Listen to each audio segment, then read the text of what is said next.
रात्रीचा गार वारा अंगाला झोंबत होता. त्यात अंगाईसारखी समुद्राची गाज सोबतीला. बसल्या जागीच डोळा लागला. किती वेळ गेला कुणास ठाऊक, पण अचानक काहीतरी खुडबुड ऐकू आली. ती भिंती पलीकडून शेजारच्या खोलीतून ऐकू येत होती. तिथे सराफांची प्रायव्हेट स्टडी रूम होती. पूर्वी रायचंद साहेब आणि आता रीना मॅडम सोडून इतर कुणालाही तिथे प्रवेश नव्हता. कदाचित रीना मॅडमच तिथे काहीतरी काम करत असतील असं वाटून मी दुर्लक्ष केलं. खोलीतून बाहेर आलो, दार लावलं आणि शेजारच्या जिन्याने खाली माझ्या बेडरूमकडे निघालो. खोलीत आल्यावर झोप चांगली लागावी म्हणून शॉवर घेण्याचा निर्णय घेतला. बाथरूमची रचना अशी होती की न्हातानाही गोलाकार खिडकीतून समुद्र पाहता यायचा, पण रात्र झाली असल्याने यावेळी बाहेरचं काही दिसत नव्हतं. मी शॉवर आटपतच होतो तेवढ्यात एक भयंकर किंकाळी ऐकू आली, पण मॅन्शन मधून नाही तर खिडकी बाहेरून. याचा अर्थ कोणीतरी वरून खाली कोसळलं होतं.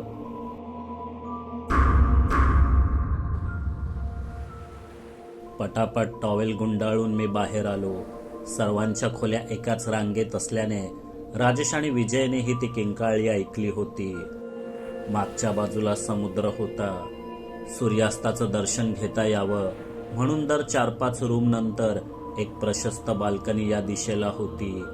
आम्ही तिथपर्यंत धावत गेलो. खालच्या मजल्यावरची काही मंडळी सुद्धा तिथल्या बाल्कनीत जमा झाली होती.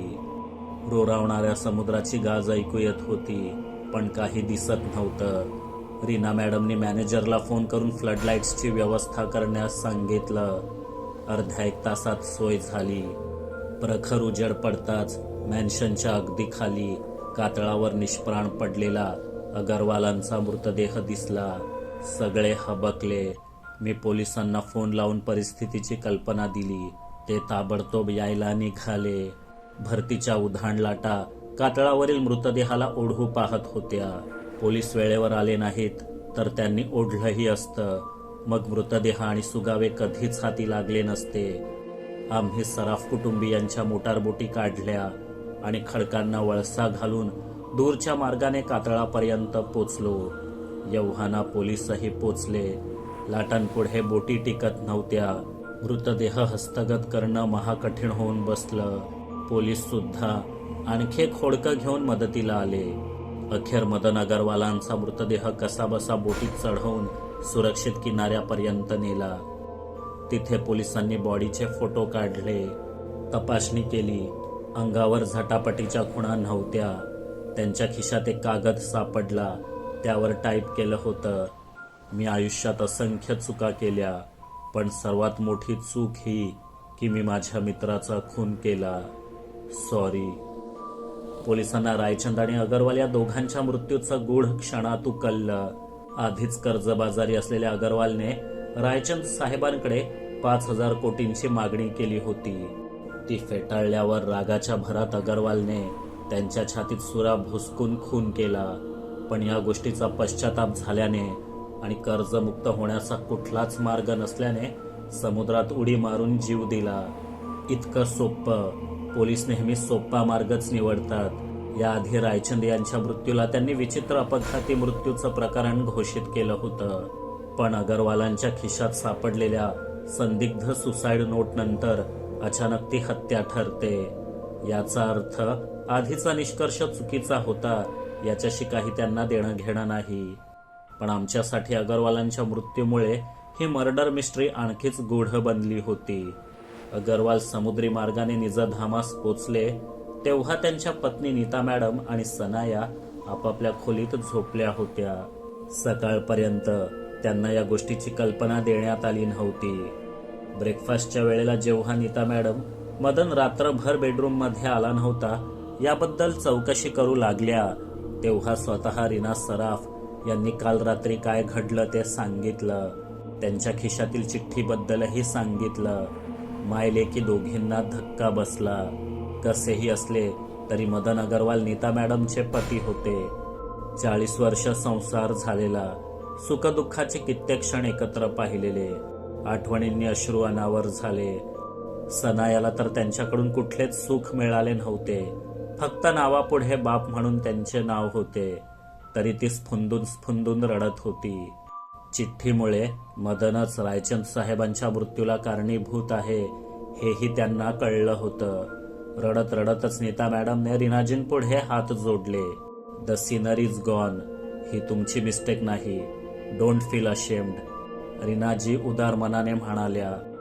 दुसऱ्या दिवशी पोलिसांनी बॉडी ताब्यात दिली. खूप विचारांती मनोरीच्या स्मशानभूमीतच अंत्यसंस्कार करायचं ठरलं. कारण मृतदेह मुंबईत नेला असता तर मीडियाला कुणकुण लागली असती. एका उद्योगपतीने दुसऱ्या उद्योगपतीचा मर्डर करून स्वतःही आयुष्य संपवलं. या घटनेला न्यूजवाल्यांनी, युट्यूब चॅनल्सनी, रीलवाल्यांनी कमीत कमी महिनाभर ब्रेकिंग न्यूज बनवलं असतं. तिसऱ्या दिवशी नीता मॅडम, सनाया, एमेराल्ड मेन्शनचे सर्व सदस्य आणि आम्ही चौघं प्रशस्त दिवाणखान्यात चर्चेसाठी बसलो होतो. आता पुढे काय हा महत्वाचा प्रश्न सर्वांसमोर होता. डॅडचा मर्डरर सापडला आणि त्याला पनिशमेंट सुद्धा मिळाली. आता डिटेक्टिव्ह कशाला हवेत मॉम? रौनक आमच्याकडे पाहून म्हणाला. Raunak is right mother in law. आता आपल्याला डिटेक्टिव्हची गरज नाही. Let them go. आरोहीने पाठिंबा दिला. तुमच्या डॅडचा खुनी सापडला हे खरं असलं तरी सेफचा पासवर्ड शोधणं अजून बाकी आहे. तुमच्यापैकी कुणीही एका अटेम्प्टमध्ये सेफ उघडू शकत असेल तर त्यांना जाऊ देऊया, रीना मॅडम खंबीरपणे म्हणाल्या. क्षणभर दिवाणखान्यात शांतता पसरली. पण नाही उघडली सेफ, नाही मिळाले विल पेपर्स तरी काय फरक पडतो? जे लोक विल बनवत नाहीत त्यांच्या प्रॉपर्टीचं डिव्हिजन होत नाही काय? मॉम, यू डिसाइड कुणाला काय द्यायचं ते. We all are agree. Mayank म्हणाला. सॉरी, मला नाही पटलं हे. मी डॅडची सर्वात फेवरेट होते.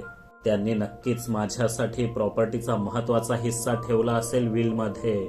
बट मॉमने प्रॉपर्टी डिवाइड केली तर ऑफकोर्स रौनकला मोठा शेअर मिळेल. Because he is mom's favourite, Kshipra म्हणाली. शटअप क्षिप्रा. मी असा कधी भेदभाव केलाय का तुमच्यामध्ये? रीना मॅडम रागावून म्हणाल्या. आम्ही बाहेर लॉनमध्ये थांबतो. तुमचा निर्णय झाला की आम्हाला कळवा, मी म्हटलं आणि बाहेर निघालो. बाकीचे तिघे न सांगता माझ्या मागे आले. सनाया आणि नीता मॅडम सुद्धा उठून आपल्या खोलीत गेल्या. त्यांचं सुद्धा तिथे काही काम नव्हतं. मदर इन लॉने मयंकला प्रॉपर्टीचा मोठा शेअर दिला तर काय झालं Kshipra? After all he is the eldest son of this house. He deserve that, Aarohi फणकाऱ्याने म्हणाली. एल्डेस्ट सन असणं ही क्वालिटी झाली का आजच्या एजमध्ये? या फॅमिलीसाठी, बिझनेससाठी केलंय काय त्याने? उलट बिझनेसचा कंट्रोल माझ्या हातात द्या म्हणून सारखा भांडत असायचा डॅडशी. क्षिप्राने पलटवार केला. Mind your language Kshipra. तुझा मोठा भाऊ आहे मी. ओके, काही नाही केलं मी या घरासाठी किंवा बिझनेससाठी. पण तू सुद्धा काय केलंयस? स्वतःहून 15 वर्ष मोठ्या माणसाशी लग्न करण्याशिवाय. ने क्षिप्राच्या दुखऱ्या नसवर बोट ठेवलं.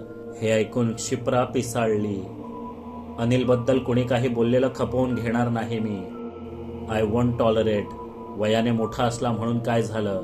तो सेल्फ मेड रिच आहे, मेहनती आहे, प्रेमळ आहे, बापाच्या पैशांवर जगणारा नाही तुमच्यासारखा. तुमच्या आर्ग्युमेंटमध्ये मला कशाला खेचतेस क्षिप्रा? मी तुला काही बोललोय का? मयंकने तोंड उघडलं. बोलायला आहेच काय रे तुझ्याकडे? तुझ्या हिश्श्याची संपत्ती तू आतापर्यंत कसिनोमध्ये उडवलीस आणि आता मॉमला म्हणतोयस you decide, we all are agree. क्षिप्राने मयंककडे मोर्चा वळवला. अनिल राव तिला शांत करण्याच्या प्रयत्नात होते पण ते ऐकेच ना. क्षिप्रादी प्लीज, तो मुद्दा इथे आणण्याची गरज नव्हती. त्यांच्या कसिनोच्या नादामुळे आपला 1% देखील प्रॉपर्टी कमी झाली नसेल. विलच्या भरवशावर राहून असंच भांडत राहण्यापेक्षा सर्वांना समान वाटप झालेलं योग्य नाही का? कृतिकाने हस्तक्षेप केला. म्हणजे तुला तुझा नवरा बाहेर नेमकं काय करतो हे माहीतच नाही ना? मागच्या वेळेस लास वेगसमध्ये तब्बल $2 मिलियन उडवून आलाय तो. डॅडने त्याबद्दल चांगलं झापलं होतं त्याला. मला त्यांनी स्वतः सांगितलं हे. $2 मिलियन किती होता त्याची कल्पना आहे का तुला? कशी असेल? तू पाहिलेच नसशील इतके पैसे. त्याने आधीच इतके उधळल्यावर कोणत्या हक्काने समान वाटप करायला सांगतेस? क्षिप्राने वाभाडे काढले. हो, नाही पाहिले मी $2 मिलियन कधी उभ्या आयुष्यात. पण आम्ही सुद्धा गरीब नव्हतो. मम्मी पप्पा डॉक्टर्स आहेत माझे. उत्तम चाललेलं. सुखाने जगण्यासाठी प्रत्येकाला बिलिनियर बनण्याची गरज नसते. मयंक मागे नसता लागला तर तुमच्याशी कधी संबंध देखील आला नसता माझा. आणि मी खूप खुश असते. तुमच्या प्रॉपर्टीशी मला काही देणं घेणं नाही. पण माझ्या मुलांवर अन्याय होता कामा नये. कृतिका एवढं बोलून रागाने निघून गेली. मयंकने तिला अडवण्याचा प्रयत्न केला पण ती थांबली नाही. $2 मिलियन मयंक, सिरियसली? तुझ्या डॅडने हा बिझनेस एम्पायर कसा उभा केला याची कल्पना आहे ना तुला? किती हर्ट झाले असतील ते हे ऐकून. तरीच इतके दिवस अपसेट होते. आता प्रॉपर्टीचं वाटप तसंच होईल जसं त्यांना हवं होतं. सेफ उघडून व्हील हातात येत नाही तोवर डिटेक्टिव्ह इथेच राहतील. That's final. असं बोलून रीना मॅडम आपल्या खोलीत निघून गेल्या. रौनक आणि आरोही रागाने मयंककडे पाहत होते पण त्यांच्याकडे दुर्लक्ष करून तो बाहेर पडला. अनिलराव क्षिप्राला घेऊन त्यांच्या खोलीत गेले. सभा बरखास्त झाली. लफडी, जबरदस्त लफडी चालल्यात या संशयांमध्ये. सगळी श्रीमंत लोकांची लफडी आहेत होलसेलमध्ये. मिमलियन काय बिब्लियन काय. माझ्या जिंदगीत अशी बिग बजेट लफडी कधी होणार काय माहीत. की मी मरतोय असाच महिन्याला 1,00,000 टिकल्या मोजत होलसेलमध्ये. सचिन खोलीत एरझारा मारत एकटाच बडबडत होता. त्यातील शेवटचं वाक्य आमच्यासाठी टोमणा होतं. भेंडी एखादा माट्याच असेल ज्याला हे पटेल की अगरवालने रायचंद यांचा खून करून स्वतः जीव दिला, विजय म्हणाला. बरोबर म्हणालास बाबा. नाही तर काय. तो माणूस जीव घेणाऱ्यांपैकी होता, देणाऱ्यांपैकी नाही. कसा गुरमीत बोलत होता त्या दिवशी बघितलं ना. ते म्हणतात ना, सुंभ जळला तरी लिंबू पिळला जात नाही तसा. राजेशने दुजोरा दिला. लिंबू पिळला? कुणी पिळला? कुणावर पिळला? अरे शेंगदाण्या सुंभ जळला तरी पिल्लू जळत नाही असं आहे ते. आधी यांना डिकेटिव्हगिरी शिकवा, मग भाषा शिकवा. काय काय करायचं या 1 नंबरच्या डिकेटिव्हने होलसेलमध्ये. सचिन डाफरला. हे ऐकून विजयने कपाळावर हात मारून घेतला. अगरवालांवर सर्वाधिक संशय होता हे खरंय मित्रांनो. पण त्यांच्या तथाकथित आत्महत्येमुळे त्यांना क्लीन चिट देता येऊ शकते. कारणे अनेक आहेत. राजेश म्हणतो तसं हा माणूस आत्महत्या करणाऱ्यांपैकी नव्हता. एकच काय, 10 खून केले असते तरी त्याचा पश्चाताप होऊन त्याने समुद्रात उडी मारली नसती. शिवाय त्यांच्या खिशात सापडलेली चिठ्ठीही टाईप केलेली होती, लिहिलेली नव्हती. का? कदाचित त्यांच्या अक्षराची नक्कल करता येणार नाही असं किलरला वाटलं असेल. मी दुजोरा दिला. काय म्हणजे या सॅमशनमध्ये खुनी अजून मोकाट फिरतोय? मग तुम्ही काय करताय इतके दिवस? जरा माझं लक्ष तिजोरीच्या पासपोर्टसाठी इकडे तिकडे काय गेलं आणि इथल्या इथे लगेच आणखी एक खून झाला होलसेलमध्ये. सचिन जाब विचारू लागला. गप बस रे भेंडी. सदानकदा रडत असतो. काम तर काही केलं नाही आणि उगाच पिरपिर चालू. विजय भडकला. कुणी काम नाही केलं रताळ्या? मी. अरे रात्रंदिवस दीपक तिजोरीचा पासवर्ड शोधत जागत असतो मी. त्या नादात इतके 7 अक्षरी इंग्लिश शब्द शोधले होलसेलमध्ये जेवढे मी उभ्या आयुष्यात कधी ऐकले नव्हते. हे बघ, डोळ्यांखाली डार्क सर्कस बनल्यात माझ्या. सचिन डोळे दाखवत म्हणाला. खरं तर तू सर्कशीतच असायला पाहिजे होतास, पण डार्क सर्कल्स असतात ते बाबा. राजेशने चूक सुधारली. थोडक्यात काय तर खुनी मोकाट फिरतोय आणि त्याने 1 नाही 2 खून केल्यात. आपण याबद्दल रीना मॅडमला विश्वासात घ्यायला हवं. त्या सर्वांना सावध करतील. म्हणजे किलर मेला असं समजून सर्व गाफील राहणार नाहीत. मी म्हटलं. पण त्या रीना मॅडमच किलर असतील तर भेंडी किती स्ट्रॉंग आहेत त्या. नवरा मेला याचं 1% तरी दुःख दिसतं का त्यांच्या चेहऱ्यावर? विजय कुजबुजत्या स्वरात म्हणाला. वा रे माझ्या चवळ्या, चांगलं निरीक्षण आहे तुझं होलसेलमध्ये. माझ्यासोबत राहशील तर असाच हळूहळू पुढे येऊन एक दिवस जगातील नंबर 525चा डिटेक्टिव्ह बनशील. मग डोलान स्टंपला वशिला लावून तुला पण एखादा नोबेल प्राइज द्यायला सांगेन. सचिन छाती फुगवून म्हणाला. वा मस्त, काय डोकं चालवलंय बाबा. म्हणजे ज्यांनी खून केला त्यांनीच आपल्या मुलीला सांगून देशातील नंबर 1 डिटेक्टिव्ह एजन्सीच्या हेरांना स्वतःकडे बोलावून घेतलं. वर 1 कोटी रुपये ऍडव्हान्स दिले. हे तर असं झालं की काखेत कळसा आणि गाव करतय सालसा. राजेशने जबरदस्त हरकत घेतली. छे छे छे, या कारल्याने भाषा पार कडू करून टाकल्या होलसेलमध्ये. कधीतरी मराठीचं गाईड बीड वाचत जा रे बटाट्या. काखेत वळसा आणि मामाला कोळसा असं आहे ते. सचिन पुन्हा चिरकला. मामाला कोळसा? कुणाच्या मामाला? अरे मामा आहे की भट्टी त्याला कोळसायला? भेंडी कुठे या लोकांच्या नादाला लागलो असं झालंय. मला फक्त एवढंच सांगायचंय की रीना मॅडम सुद्धा खुनी असू शकतात. विजयने मुद्दा मांडला. ऑफकोर्स असू शकतात मित्रा. त्या सुद्धा संशयित आहेत, यात वाद नाही. कारण डिनर टेबलवरून रायचंद यांच्या मागोमाग त्याच उठून गेल्या होत्या. नवरा दार उघडत नाही आहे म्हटल्यावर आरडाओरडा करण्याऐवजी त्यांना शेजारच्या स्टडी रूम मध्ये जाऊन झोपणं योग्य वाटलं. आणि काल रात्री मी रायचंद यांच्या रूम मध्ये असताना त्याच स्टडी रूम मधून खुडबुड ऐकली होती. काही वेळाने अगरवाल तिथून खाली पडले तेव्हा संशय त्यांच्यावरही आहे. भले त्यांनीच आपल्याला इथे पाचारण केलेलं असलं तरी. मी म्हटलं, बरोबर म्हणालास. एक कायम लक्षात ठेवा बिनअनुभवी पोरांनो, एका डिटेक्टिव्हला स्वतः सोडून प्रत्येकावर संशय असला पाहिजे. सचिन रुबाबात म्हणाला. हा चेतूचा डायलॉग आहे ते माहिती आहे सर्वांना. उगाच शायनिंग नको मारूस भेंडी. विजयने त्याच्या रुबाबाचा रुमाल फाडला. पण हार मानेल तो सचिन कसला? चेतू हे बोलतो ते माहित आहे तुम्हाला, पण त्याला शिकवलं कोणी ते विचार. अरे वाटाण्यांनो, मी मेणबत्ती सारखा झिजलो ना, म्हणून ही 9 घोस्ट नावाची वात पेटून आहे होलसेलमध्ये. सचिन आपल्या महान त्यागाबद्दल सांगू लागला. पण राजेश आणि विजयने एकाच वेळी मोठी जांभई दिली आणि ते मॅन्शन मधील उरलेल्या कर्मचाऱ्यांची चौकशी करायला निघून गेले. त्या दिवशी संध्याकाळी मी रीना मॅडमला त्यांच्याच खोलीत जाऊन भेटलो. क्षिप्रा त्यावेळी तिथे होती. मला मॅडमशी थोडं खाजगीत बोलायचंय असं म्हटल्यावर ती निघून गेली. बसा प्रोफेसर, काय बातमी आणलीत? रीना मॅडमने माझ्यासमोर बसत विचारलं. बातमी थोडी वाईट आहे. ऐकून धक्का बसेल कदाचित तुम्हाला, पण अगरवाल रायचंद साहेबांचे खुनी नव्हते. खरा खुनी अजून मोकाटच आहे. तुम्ही सावध राहायला हवं. मी म्हटलं, काय सांगताय काय तुम्ही हे? आता कुठे जरा रिलीफ मिळाला होता सर्वांना, पण कसं पॉसिबल आहे हे? मदनच्या खिशात चिठ्ठी सापडली होती ना? मॅडम दचकून म्हणाल्या. ती चिठ्ठी मदन साहेबांनीच टाईप केली होती असा कुठलाच पुरावा नाही आपल्याकडे.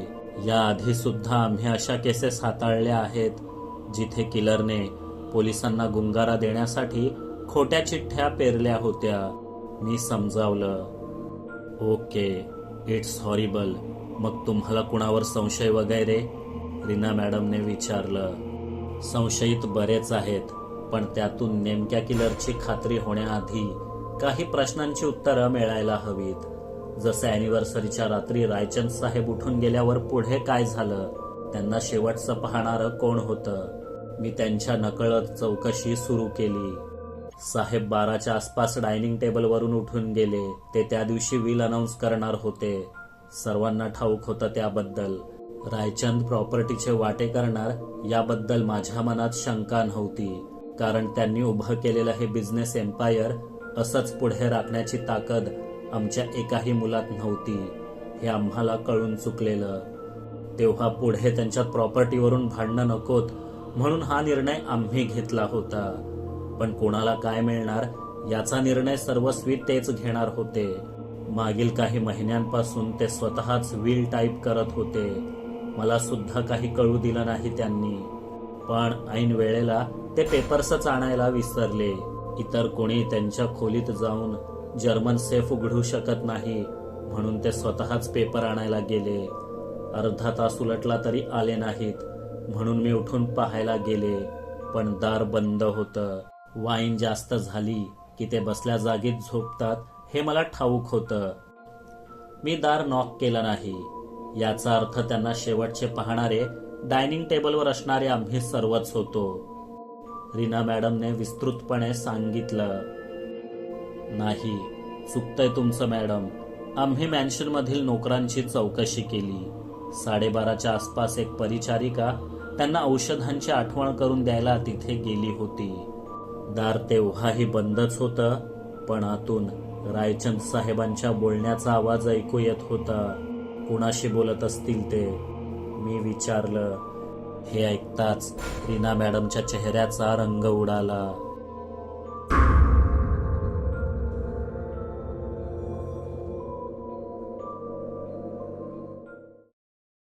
सुपर थँक्स बटनाचा वापर करून तुम्ही आमच्यावरील प्रेम व्यक्त करू शकता. कथा आवडली असेल तर लाईक, शेअर आणि सबस्क्राईब करायला विसरू नका. लवकरच पुन्हा भेटू.